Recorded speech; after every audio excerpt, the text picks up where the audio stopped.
All right, got it. Thank you all for joining us today. We're excited to be here for the launch of the Task Force to Eradicate Anti-Christian Bias as outlined in the President's Executive Order. Joining me today are members of the task force and individuals who have been impacted by the anti-Christian bias. Together, this task force will identify any unlawful anti-Christian policies, practices, or conduct across the government, seek input from the faith-based organizations and state governments to end anti-Christian bias, find and fix deficiencies in existing and regulatory practices that might contribute to the anti-Christian bias. As President Trump has stated, the Biden administration engaged in an egregious pattern of targeting peaceful Christians while ignoring violent anti-Christian offenses. The president is right. Biden's Department of Justice abused and targeted Christians. Pro-life Christians were arrested and imprisoned for peacefully praying outside abortion clinics. The FBI spied on traditional Catholics in their parishes. President Biden declared Easter Sunday to be Transgender Day of Visibility. No longer. Vandalism against churches was 8 times higher in 2023 than it was in 2018. And it's at President Trump's directive, we ended those abuses at the Department of Justice on day 1. We dropped 3 ongoing cases against pro-lifers and redefined the FACE Act to ensure that abuse would not continue and that American tax dollars were not used to support the weaponization of our legal system to target Christians. Just a few weeks ago, we convicted a man in Arizona for a plot to bomb Christian churches. The Department of Justice will protect religious liberty for Christians and for all Americans.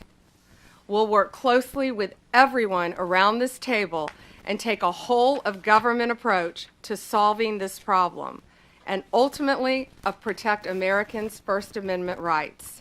The First Amendment isn't just a line in the Constitution, it's the cornerstone of our American liberty.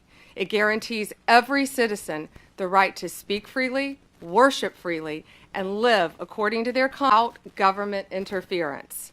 Protecting Christians from bias is not favoritism. It's upholding the rule of law and fulfilling the constitutional promise. Thank you to President Trump. We have an incredible opportunity, all of us around this table, to protect the rights of all citizens from discrimination based on their religious beliefs.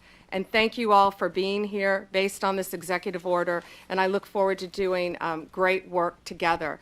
Now, Deputy Attorney General Todd Blanche has a few words. Good afternoon, everybody. First, thanks everybody for coming and for members of the task force for being here today and for your commitment to this important effort. If you look around this table and the leadership that's here, I know that combined with our shared determination to establish sound, effective policies and to push back against any form of anti-Christian or anti-religious bias that has taken root within the federal government, this will allow us to carry out the President's executive order. I want to echo what Attorney General Bondi just said. Supporting the free expression of faith is not just a constitutional principle. It is something that all forms of civil government should be encouraging. At its core, the executive order we're here to talk about today affirms a fundamental truth. Every individual has the freedom to choose their religious faith. And once made, that choice should never be subject to discrimination or bias from our government. Now, unfortunately, over the past several years, we've seen troubling signs to the contrary. We have witnessed actions that suggest an underlying bias against people of faith, particularly Christians. This task force was created to make sure this never happens again in America. We will investigate what went wrong, uncover facts, and ultimately chart a path forward.